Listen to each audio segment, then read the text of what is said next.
if I was to rebuild a new studio today for under £400.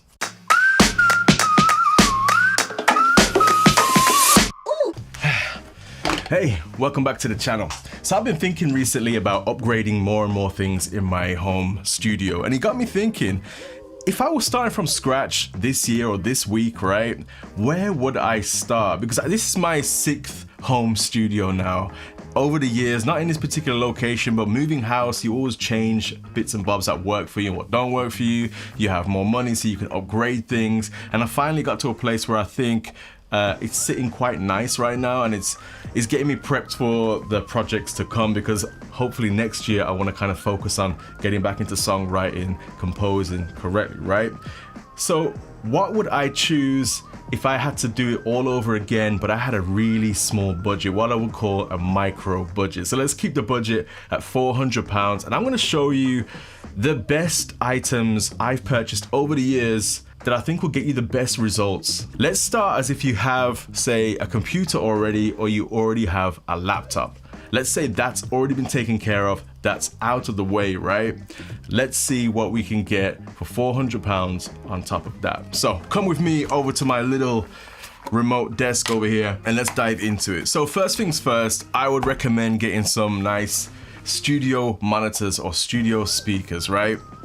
That's what we're going to be listening to for, say, 60% of the time of things that we're doing when it comes to audio. So getting a nice pair of speakers is a good option. And bear in mind, right, you're in a home studio, so chances are it's not going to be super treated. So the room's not going to be treated.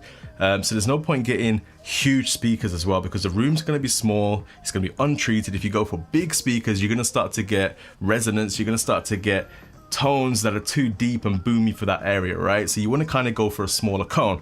Now, over the years, I've gone for Adam Audio stuff, I've gone through Behringer stuff, I've gone through Yamaha stuff now, which I've started to got onto, KRK stuff.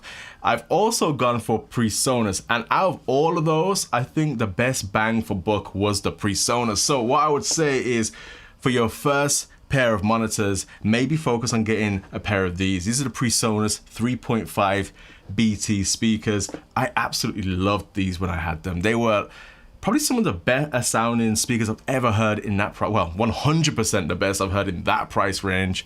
I managed to check some of the Edifier stuff as well, but these stuff really stood out for me. But that's not the only reason I would suggest getting it. Obviously, sound quality is one thing, right? But also, you can save a lot of money here. Because not only do you need to buy speakers, but you also need to get softwares and stuff like that. PreSonus actually supply you with a DAW. Now, a DAW is a digital audio workstation, and it allows you to kind of, make music. You can record in there, say if you're just doing vocals, you can compose in there. Yeah, having a DAW is kind of a necessary thing when it comes to being a home recording studio, right? And they can get expensive. But if you buy PreSonus products, they package so many good freebies alongside their products. So this is why I'm saying go for the Eris 3.5s, because inside of that, I think you get, where's my mouse gone? You get a free copy of Studio One 6 right now. Yes, it's the free copy, so it's a Prime edition, which means you're going to be limited to certain things. I think there's only a certain amount of recording tracks you're allowed to use, only a certain amount of the same instruments you're allowed to use in your build. But this is fine to get you along. Like, you could literally make a simple beat, put that into like a track and just record one lead vocal, load it up again. You could get around it, trust me. There's ways to get around it, but that will get you in the door. That will save you £400, £500 straight away instead of buying a DAW. So first things first, pick up a pair of Eris BT 3.5 speakers from PreSonus, and they will set you back £100. So far we've got £100 spent, but we've got a DAW and we've got speakers. So what's next? The next thing we need is a audio interface. Now, for years, I've made a video previously to this, for years I was using a audio mixer. So the same things you'll kind of use in a live environment, I was using that to connect my audio to my PC. So that's my analog kind of conversion there, right, into the PC. Problem with that is they are older technologies. They are not grounded properly, as I sorely found out. They may have been grounded when they first came out, but over the years, I don't know what goes on, but mine started to malfunction. But cutting a long story short, you need an audio interface that's going to allow you to plug microphones into your PC and power it. It's going to allow you to pump the audio from your PC out to your big speakers that you now just purchased, right? The one I would recommend for that is the Volt 1 by Universal Audio. So let's take a look at that one. I'm pretty sure, yeah, £99. So you can pick it up for about £100. So once again, that's another £100 on what we spent. That's £200. You will need something like this. If you want clean audio recordings going into your PC, you're gonna need an audio interface. It's just one of those things. And the Volt 1 is an exceptional one. There's so many other ones I've used in the past, especially like budget-friendly ones, some M-Audio ones I used to have, and that's what put me off using them because there was so much latency. And what latency is when you're singing into the microphone, you're hearing it kind of delayed through your headphones, or it's going delayed onto the actual track when you're recording. And then when you play it back, you're completely out of sync, and then you're having to spend time trying to get it in. But that was like, 2010. So let's let that slide for a little bit. But now we are in 2023 and everything is low latency right now. You can kind of basically hear your voice live, direct, using digital software interfaces like these. So the Volt 1 is incredible. It has so many other nice things, some pros about it, but I'm not going to do a whole review about that right now. Just trust me on this one. The Volt 1 is a great audio interface to buy right now. Other things are like Scarletts and stuff like that, but if you're trying to keep the price down, maybe stick around the Volt 1. Right, £200 spent. Let's continue on to the next thing. Now, we've got our speakers, we've got our DAW, and we've got our audio interface. So now we need a microphone to record our voice into the system. Now this is where things get tricky because there is a lot of budget microphones, and I personally have spent a lot on budget microphones. It's kind of one of my little hobbies, right? I've purchased so many microphones over the years. I mean, microphones that are out on stands right now in this room. We've got one over here, condenser microphone. We've got a shotgun microphone over here. We've got a little odd gooseneck microphone going into a synth over there. We've got, I don't know why I'm talking about microphones in the room. I buy a lot of microphones, right? I like them. What I would probably suggest is one of two things. Now, you're in a home recording studio, so I'm just presuming here that you're not going to spend a lot of money on treating the room acoustically. And I'm talking about what people call soundproofing, or putting loads of panels on the walls, hanging clouds and things like that. One thing we got to bear in mind is whatever microphone we buy, there may be reflections in our room. There may be pockets of bad frequencies within our room when we record it, maybe a lot of sibilance, maybe a lot of boominess. We don't know what we're gonna get. So we have to be smart with what microphone we buy. There's two types of microphones that you probably use in a home studio, preferably a dynamic microphone or a condenser microphone. Now, condenser microphone are all the big flashy ones that you always see, right? I don't know if you can see this one hanging just here, big, huge vintage condenser microphone. They look great, they sound phenomenal, but if you have a room that's untreated, it's gonna pick up absolutely everything. They are so sensitive, so all the little sounds, say if you are recording videos like this for YouTube, the sound of the light is gonna get picked up. The sound of my street is gonna get picked up. It happens all the time for me on my condenser mic in this particular room. And not to mention, when you start belting out your voice, the reflections, I mean, look at these roofs, they're kind of, there's all sorts of angles going on here. So when I kind of start to speak loud or try to sing loud, there'll be reflections that come back to the microphone quickly. And it's, yeah, I mean, if you're not trying to go for that room sound, then maybe a condenser microphone may not be the right choice. So that leaves us with a dynamic microphone. And I think the dynamic microphones are better because what they call the rejection is way better. So say I'm speaking into this microphone here, for instance. This is a shotgun microphone. It also has great rejection. And when we say rejection, it means I'm talking into the microphone from the front. It's gonna pick up my voice as much as possible. But as I move around or aim my voice elsewhere, you'll notice that suddenly it won't pick me up as much as it was when I'm aiming my voice at the microphone. But this is kind of aimed towards my mouth as I'm angled here for you guys. So a dynamic microphone may be the best option. But what dynamic microphone is best? I think the best dynamic microphone out there, I know everyone's gonna say the SM57B, but no, I think it's actually the SM57 the smaller one, right? You've probably seen it. You've probably seen people using it for guitars and stuff like that. That is the best all-round microphone, especially a dynamic microphone. And it just so happens there's a clone out there which sounds phenomenally close. And I mean so close. I'm gonna make a whole review video on this thing. But let me go grab it 1 minute. It's this little thing here. Look at that. Does that not look just like an SM57? My goodness, it looks just like it. And it sounds pretty close. It doesn't sound exactly like it, but it sounds so close that I would actually recommend purchasing this. Not because just its sound is great, but its price is phenomenal. So an SM57 is gonna set you back around £100. They're creeping back up in price again. So you're probably talking 110, 120 at the moment in the UK, right? This thing is gonna set you back £20 in the UK. And yes, these are starting to creep up in price now because I think they're getting a little bit more popular. But yeah, keep your eyes out for this. This is the Stag, what model is this one now? This is the Stag SD-M70. And let's take a look at how much this one will cost if we was to purchase that. Stag SD-M70. It's right there. So we're talking £24 on gear for music, £20, £22, £29, £21. Yeah, let's just call it £25 for that microphone.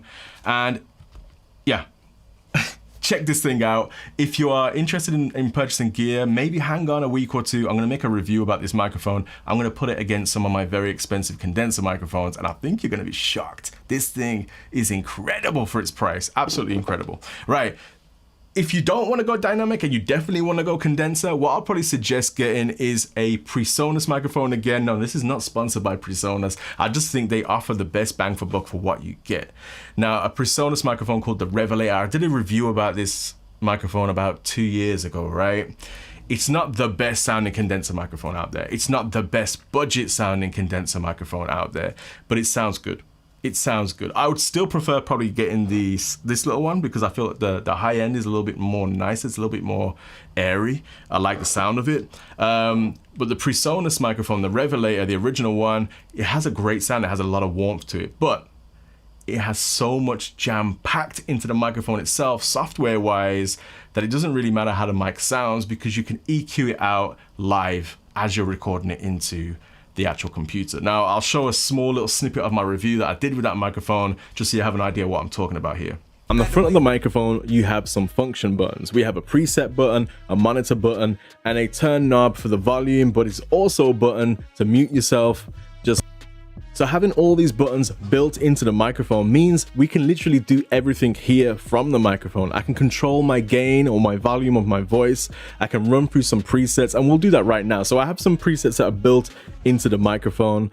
I've changed some myself. So right now we have the broadcast voice. So I should sound like I'm talking through a radio situation, what we want. Right now it's at 40 Hertz and below. If I keep changing it, you'll notice my voice gets really thin and really weak. You know, if I bring it back down, we start to get that bass back in our voice. But let's put it back to what it was on originally.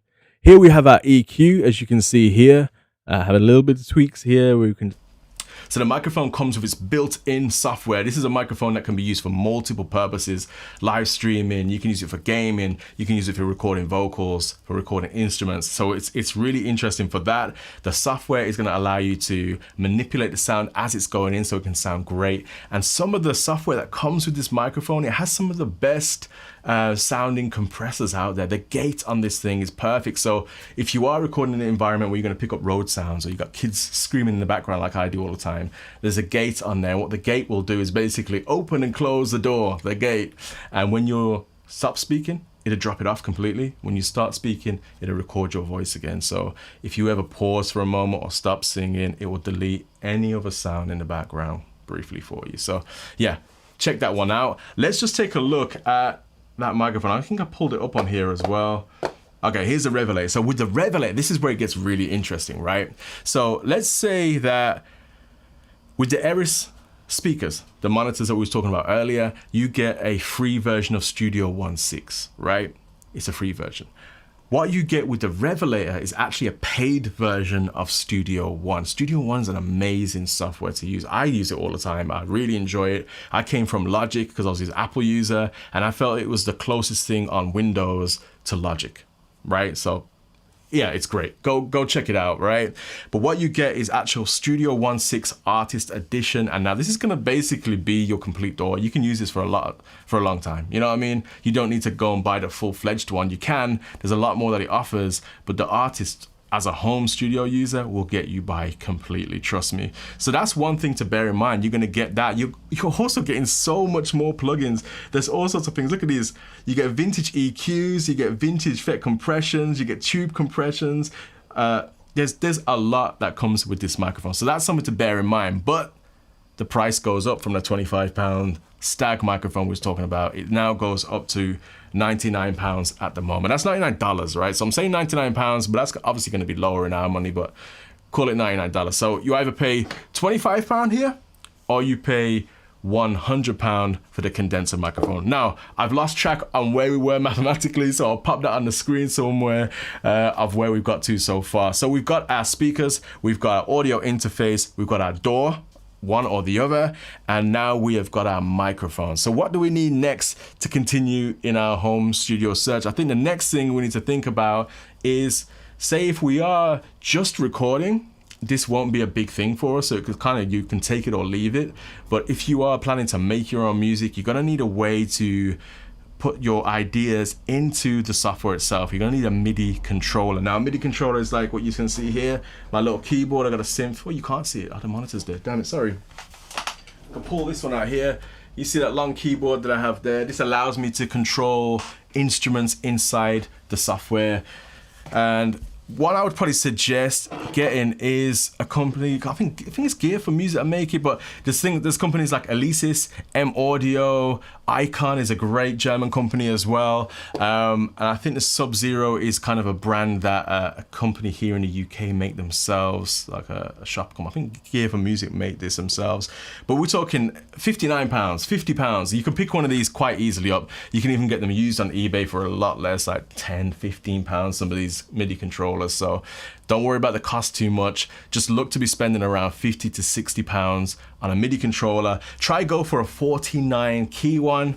If you can get a newer version that's not MIDI, try and stick with the 2023. A lot of these now are going to be USB-C, which are like this one is, or just a standard USB. If it's got MIDI in it as well, that's great, because it means that if you ever buy a synth in the future when you upgrade, you can actually connect the synth to this MIDI controller, so you don't have to play on the little synth keys. You can play on your big keyboard with 49 keys, but it's controlling the synth in the background. So let's put another £50 onto our budget for our MIDI controller. Now, the final thing in our list of what we need is a pair of good headphones. Reason why we need a pair of good headphones is because when everything is not working, when our untreated room is giving us reflections, when the kids are screaming in the background, when we just need to focus on mixing what we've recorded, a pair of great headphones will get us there. Now, this is just for mixing, what I'm telling you here. This is not a pair of headphones for mastering. You're gonna have to find a different solution for that, because mastering, it needs a lot more attention to detail with certain things, right? But for the mixing process, you can get away with the headphones I'm gonna tell you about, right? So there's two choices here, right? I've got two. I've got the AKG, which I did a review on about 2 weeks ago, the 245s. These things are incredible. I think you can pick these up for about 40, 50 pounds. And they sound incredible. They've got a real nice feel on the head. They've even got a detachable cable. They're kind of like as premium as you can probably get in this budget range. They got a nice, like, untreated response for the frequency. They're not kind of pushing too much bass. They're not pushing too much treble. They're kind of very, very flat there. They match my Yamaha HS5s pretty accurately. Like what you're hearing for the Yamaha HS5s, you put those headphones on, they sound pretty much the same. So it's nice to kind of find your balance. Great thing about that, obviously, they're isolating the sound, so you're not hearing all the road sounds, you're not hearing all the weird banging or screaming in the background, you know. Sorry, I'm whinging about my lifestyle, right? So check those out. They're about £40. One other pair I would probably suggest, that sound on the same level as these headphones. So audio quality wise, they're at the same level, but if not, probably a little bit nicer actually, a little bit smoother on the audio. These are the Sennheiser HD 206s, and surprisingly, you can pick these up for £25. I've been seeing these, hold on, where are we? I can pull them up there. On Amazon right now, £25.85, and you may or may not have heard of Sennheiser, but they are a really top brand in the music industry. So is AKG. So these are two top brands here making budget headphones. The only reason that these fall into my second position of choice here is because you can't detach the actual cables coming from the headphones themselves. They're kind of situated in there, which is fine, but there's always a time when you're rolling in your chair like I do, going from one screen to the next or going from one instrument to the next, and then you realize, yeah, it's wrapped around your wheel, popped out your ear, and then you got to buy another pair. So then that ends up being a £50 pair. So you could have got the AKGs, because those have got detachable cables. If that breaks, you just buy another one, you know what I mean? So those are my two choices for headphones. I'm not sure where we sit on the chart of money, but I'm sure I will show that on the screen now. I hope this video helped you guys out. I mean, it's a minefield. It's a crazy place to get into when you're trying to create a home recording studio. You don't want to spend too much money. You don't want to waste too much time buying the wrong stuff. There's so much reviews out there on good and bad items, but there's not many people just throwing out, okay, this is what works for me, this isn't what works for me. In the end, if I was to choose this or that, I would go for this. This is what I would suggest. There's not too much of those. And obviously with audio, it's all subjective. Everyone has their own makeup inside of their head of what they like, what sound they like. But yeah, this is kind of what worked for me and what I enjoyed and what I would probably use now to save money in the long run. Because at the end of the day, you're gonna get rid of these items and upgrade them. It's just gonna happen, right? Give it 2 years, you're gonna get rid of these speakers, you're gonna go to a next pair. So why would you go through 5 different budget pairs when you could have just went for an expensive pair straight away, or go for a great budget pair with a great review? So anyway, I'm waffling. I hope this video helped you. Do you want me to quickly do, why am I asking you? You can't give me the answers. I'm gonna quickly give you a rundown of what we've gone through. So speakers, let's go for the PreSonus BT or the Eris 3.5 BTs, right? Interface, we're gonna go for the Universal Audio Volt 1. Next, microphones. For dynamic, we're gonna go for the knockoff SM57, the Stag SDM70, I think it is. For condenser, we're gonna go for the PreSonus Revelator condenser microphone. There's a lot of other microphones out there at this budget range, but remember, you're getting that free door with that microphone. For headphones, we're going for the AKG 245s, or we're going for the Sennheiser HD 206s. And then finally, for a MIDI keyboard controller, I've chose to go with the Sub-Zero. I think it's the Sub-Zero 49. I think it's just called 49, but try to go for a MIDI keyboard with at least 49 keys on it. Okay, I feel this video got a bit longer than I wanted it to be. All right, I'll catch you in the next one, all right? Peace.